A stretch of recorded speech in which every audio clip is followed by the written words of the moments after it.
Assalamualaikum warahmatullahi wabarakatuh. Selamat pagi Ibu Yuli yang saya hormati dan teman-teman sekalian. Pada kesempatan kali ini, perkenalkan, kami dari kelompok 3 akan menyampaikan presentasi mengenai Vygotsky dan psikologi. Sebelumnya, saya Aulia Imratun Fadila, selaku moderator akan memperkenalkan anggota kelompok kami. Yang pertama ada Inaya Rufaidah dengan NIM 16014211001. Selanjutnya Syah Putri Vidintia dengan NIM 16014211023. Yang ketiga ada Nikmatur Rohmah dengan NIM 16014211038. Yang keempat, saya sendiri, Aulia Imratun Fadila, dengan NIM 16014211044. Dan selanjutnya ada Dia Ayu Tri Utami dengan NIM 16014211049. Dan yang terakhir ada Siti Ramadhani dengan NIM 16014211054. Selanjutnya, langsung saja pemaparan materi yang pertama akan disampaikan oleh Saudari Inaya Rufaidah. Kepada Saudari Inaya Rufaidah dipersilahkan. Baik, terima kasih moderator. Di sini ada materi yang pertama yaitu tentang biografi Vygotsky. Nama lengkap Vygotsky adalah Lev Semenovich Vygotsky. Dia adalah seorang psikolog yang berkebangsaan Rusia. Ia lahir di Rusia pada tanggal 5 November 1896. Lev Semenovich Vygotsky tumbuh besar di Gomel, sebuah kota pelabuhan yang di Rusia sebelah barat. Ayahnya adalah seorang eksekutif bank dan ibunya seorang guru. Vygotsky telah belajar privat pada Solomon Aspis dan lulus dari Universitas Negeri di Moskow 1917. Setelah itu, dia memberikan kuliah tentang psikologi di Moskow pada tahun 1924, di mana ia bekerja dengan khusus pada pemikiran atau ide tentang perkembangan kognitif, terutama hubungan antara bahasa dan pikiran. Tulisannya menitik beratkan pada peran latar sejarah, budaya, dan faktor sosial.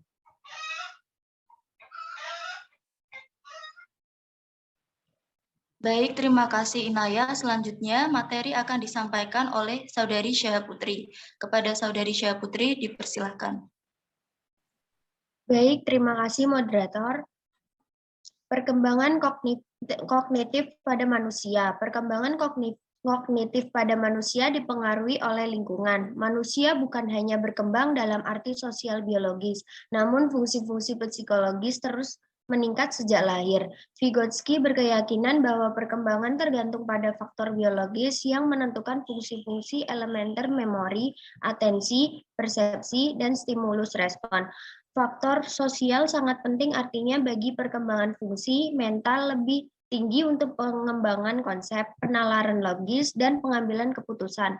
Teori Vygotsky ini lebih menekankan pada aspek sosial dari pembelajaran. Sekian dari saya kembalikan kepada moderator. Baik, terima kasih. Selanjutnya, materi akan disampaikan oleh Saudari Nikmatur Rohmah. Kepada Saudari Nikmatur Rohmah, dipersilahkan. Baik, terima kasih. Satunya itu adalah teori belajar Vygotsky. Teori belajar Vygotsky menekankan bahwa perkembangan manusia adalah sesuatu yang tidak boleh terpisahkan dengan berbagai jenis kegiatan sosial dan budaya. Ia menekankan bahwa segala bentuk perkembangan mental, kognitif, afektif, dan psikomotorik, seorang anak dipengaruhi oleh penemuan atau sosial budaya yang terjadi di masyarakat seperti bahasa, ingatan, dan lain-lain.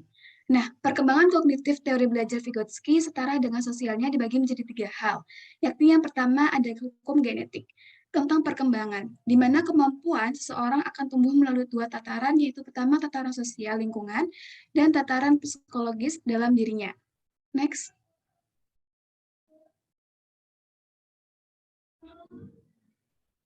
Yang kedua, zona perkembangan proksimal. Nah, Vygotsky dalam Regev pada tahun 2014 menguraikan 4 tahap perkembangan yang terkenal dengan zone proximal development. Nah, ZPD ini adalah jarak antara zona daerah perkembangan aktual, kemampuan saat ini, dan perkembangan potensial perkembangan sebenarnya yang dibagi ke dalam 4 tahap. Yang pertama, full dependence, ketergantungan sepenuhnya. Dalam tahap ini, bantuan banyak diberikan oleh orang lain. Tahap yang kedua, less dependence atau ketergantungan yang berkurang. Dalam tahapan ini, anak dapat melakukan aktivitas sendiri, tetapi masih membutuhkan arahan dari orang lain.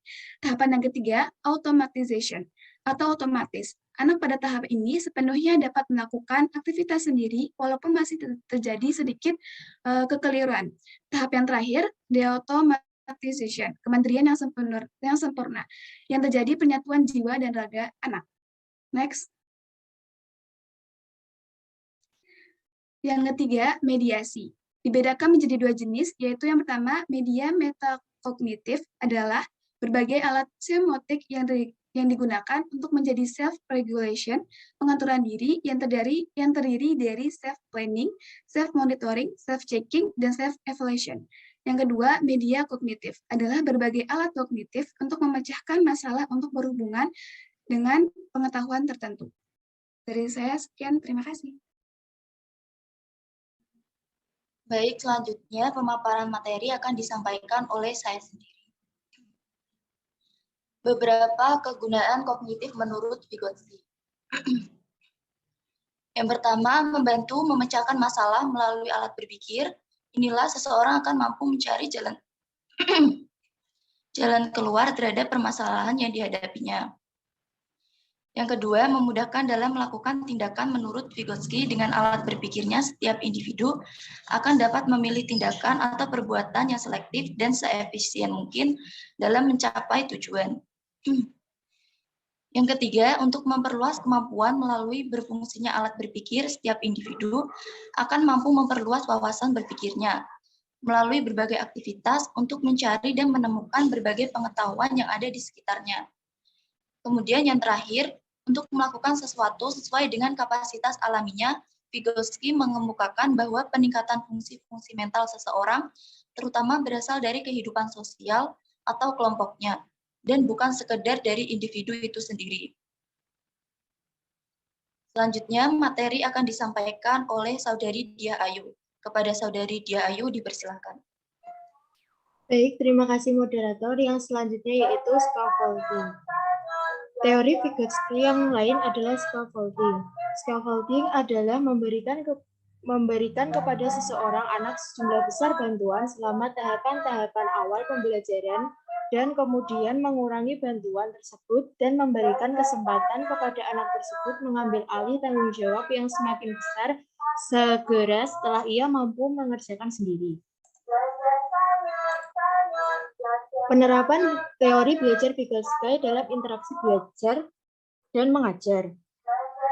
1. Walaupun anak tetap terlibat dalam pembelajaran aktif, guru harus aktif mendampingi setiap kegiatan belajar anak-anak.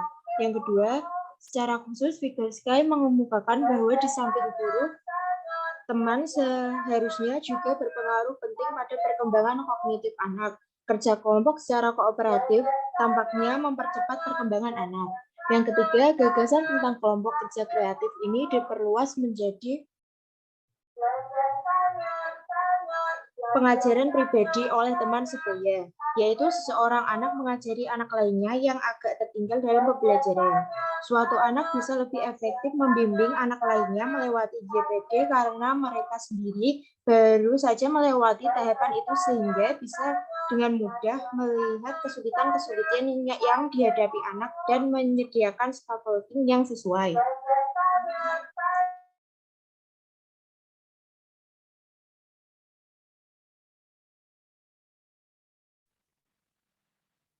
Pemaparan materi yang terakhir akan disampaikan oleh Saudari Siti Ramadhani. Kepada Saudari Siti Ramadhani, dipersilakan. Terima kasih. Materi selanjutnya adalah kelebihan teori perkembangan kognitif Vygotsky. Anak diberikan kesempatan yang besar untuk meningkatkan zona perkembangan proksimalnya melalui belajar dan berkembang. Proksimal yang dimaksud di sini yaitu proses kemampuan yang masih dalam proses pematangan dengan cara belajar dan berkembang dan berinteraksi dengan orang dewasa atau berkolaborasi dengan teman sebaya. 2. Mengaitkan pembelajaran dengan tingkat perkembangan potensial daripada tingkat perkembangan aktual.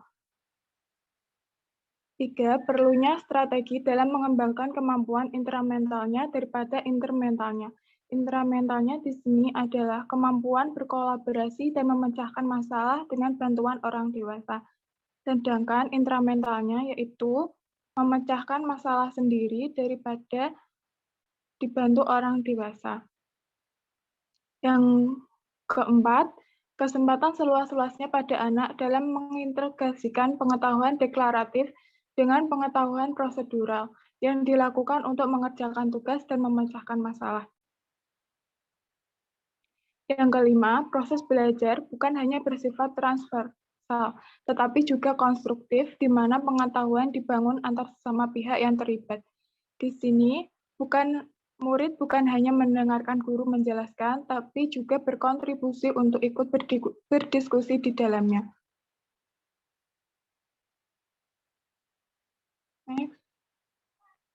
Kekurangan teori perkembangan kognitif Vygotsky, yaitu terbatas pada perilaku yang tampak, proses-proses belajar yang kurang tampak, sukar diamati secara langsung.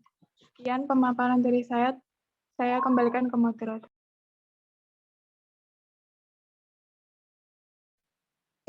Cukup sekian penyampaian materi dari kelompok kami. Banyak kurang dan salahnya, kami mohon maaf yang sebesar-besarnya. Jika ada pertanyaan, teman-teman bisa bertanya pada sesi tanya jawab. Sekian dari kami. Wassalamualaikum warahmatullahi wabarakatuh.